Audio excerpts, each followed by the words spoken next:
Ya sudahlah, saya telepon keluarga, sudahlah kalau memang mama izin ya, kalau harus mati di rumah sakit apa, gitu ya. Nah, kita ketemu di surganya Allah. Saya bilang gitu akhirnya sama keluarga.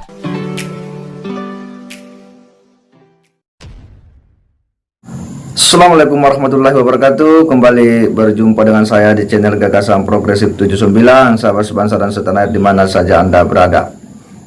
Kali ini Gus Dur sepertinya sudah melunak ya. Dia tak berpikir lagi untuk kemudian meminta penangguhan penahanan. Sebagaimana diberitakan sebelum-sebelumnya ya, Gus Nur ini melalui kuasa hukumnya selalu meminta penangguhan penanganan ya, dengan sejumlah alasan-alasan ya, dan pertimbangan-pertimbangan, baik karena urusan keluarga yang sedang sakit dan semacamnya. Tetapi katanya oleh hakim hanya selalu direspon, dipertimbangkan, tapi belum terrealisasi. Pengacara juga sudah berkali-kali, berulang kali meminta agar dilakukan penangguhan penahanan, tapi toh juga tetap tidak dikabulkan. Gus Nur tetap saja ditahan dengan sejumlah situasi dan kondisi yang dialaminya di rumah tahanan yang menurutnya Gus Nur itu ya disolimi ya. Sudah tak dikabulkan permintaan penangguhan penahanan, di rutan juga dia dalam kondisi yang menurutnya itu disolimi. Seperti apa sikap Gus Nur ya terkait dengan ya penangguhan penahanan yang selama ini tak pernah dikabulkan? Ya, mari kita simak videonya. Selasa depan, baru Selasa depannya lagi saksi dari kita, insya Allah. Saya mohon izin, saya harus balik ke rutan, ini biar kuasa hukum lanjut. Oke. Masalah penangguhan tahanan bagaimana, Gus? Oh iya. Sudah diikhlaskan tadi ya? Sudah diikhlaskan, karena kalau terus menerus saya minta, rasanya kok saya nggak punya harga diri jadinya. Momentumnya berubah. Jadi akhirnya saya, jujur ya, istri saya tuh opname di rumah sakit, itu transfusi darah itu sampai 2 kantong. Panik, mana ada anak kecil ya. Tapi karena katanya hakim ya nanti dipertimbangkan. Jadi ya sudahlah, saya telepon keluarga, sudahlah kalau memang mama izin ya, kalau harus mati di rumah sakit apa, gitu ya. Nah, kita ketemu di surganya Allah. Saya bilang gitu akhirnya sama keluarga. Kayaknya habis sudah nggak mungkin lagi minta penahanan. Bukan gue tahan kayaknya kalau menurut gitu ya. Padahal sampai saksi ke-20 tidak ada bukti-bukti Gus Nur bersalah gitu. Nah gitu ya, saya izin apa Pak? Tentang itu pemberitaan di Kompas. Oh, sudah tadi. Sudah tadi ya.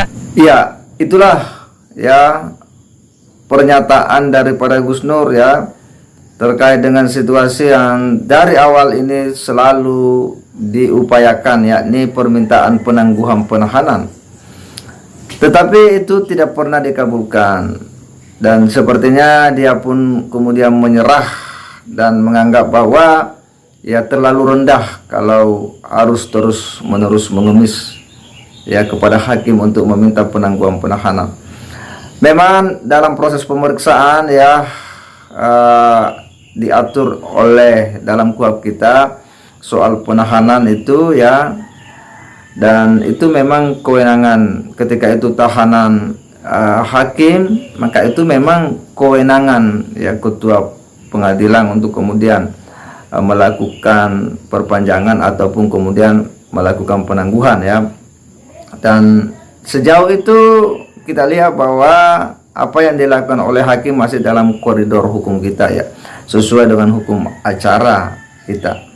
Dan apa yang dilakukan oleh kuasa-kuasa hukum itu juga adalah hal yang diatur dalam KUHP kita, yakni ya bisa memintakan penangguhan penahanan dengan sejumlah alasan-alasan yuridis ya. Tetapi tentu yang menjadi otoritas penuh ya kewenangan untuk kemudian mengabulkan atau tidak itu ada pada hakim karena sejumlah pertimbangan-pertimbangan hukum. Nah, dan sampai hari ini kita lihat sudah persidangan kesekian yang dijalani oleh Gus Nur. Saksi pun sudah sekitar 16 orang lebih sudah diperiksa. Ya, Gus Nur belum dikabulkan ya permintaan penangguhan penahanannya. Dan inilah yang hari ini yang kemudian membuat Gus Nur pada akhirnya dia sepertinya sudah ya frustasi lah, kalau kita menyebutnya frustasi dalam hal permintaan penangguhan penahanan, karena tetap tidak pernah diakomodir dari sekian banyak permintaan berulang-ulang daripada kuasa hukum.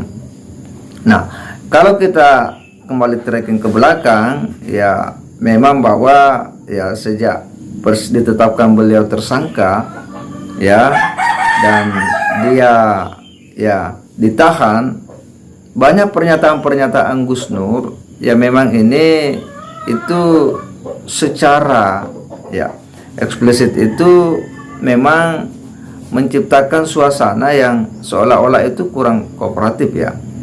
Bagaimana dia membuat statement bahwa disolimi di rutan ya, itu diumbar keluar ya, untuk kemudian ya menarik simpati publik bahwa dia diperlakukan tidak adil di dalam rutan. Namun itu kemudian dibantah ya, dibantah oleh Kadif Humas Polda Jaten bahwa itu tidak demikian adanya. Tetapi tidak hanya sampai di situ ya. Setelah ada klarifikasi daripada Kadif Humas Polda Jaten, malah Gus Nur ada lagi video ya, seolah-olah ia membantah itu semua, mengkanter itu semua, dan menyebutnya bahwa ya siapa yang mengada-ada di sini, siapa yang mengada-ada. Saya ya tidak suka mengada-ada, saya bukan penjilat ya, saya bukan pandai cari muka, saya bukan munafik dan sebagainya. Ini kan sikap-sikap yang sebenarnya selalu kontraproduktif dengan ya sikap yang seharusnya seorang tahanan itu ya menampilkan perilaku yang selalu kooperatif ya, artinya menghindari hal-hal yang bisa membuat panas situasi dan kondisi. Yang sebenarnya yang dia harus pikirkan adalah bagaimana kuasa hukum itu melakukan pembelaan secara penuh ya untuk membebaskan Gus Nur dari jeratan hukum dengan sejumlah fakta-fakta dan saksi-saksi yang bisa meringankan, dan menghindarilah hal-hal yang sifatnya celote-celote yang bisa membuat ya orang menilai ya itu adalah sikap-sikap yang kurang kooperatif ya. Dan ini yang terjadi pada diri Gus Nur ya. Di sisi lain bahwa ya, itu selalu diungkapkan keluar bahwa merasa disalimi dan sebagainya. Semoga kita berharap bahwa ini bisa cepat ya selesai kasus ini dan betul-betul polemik ini bisa cepat berakhir. Saya kira demikian. Wassalamualaikum warahmatullahi wabarakatuh.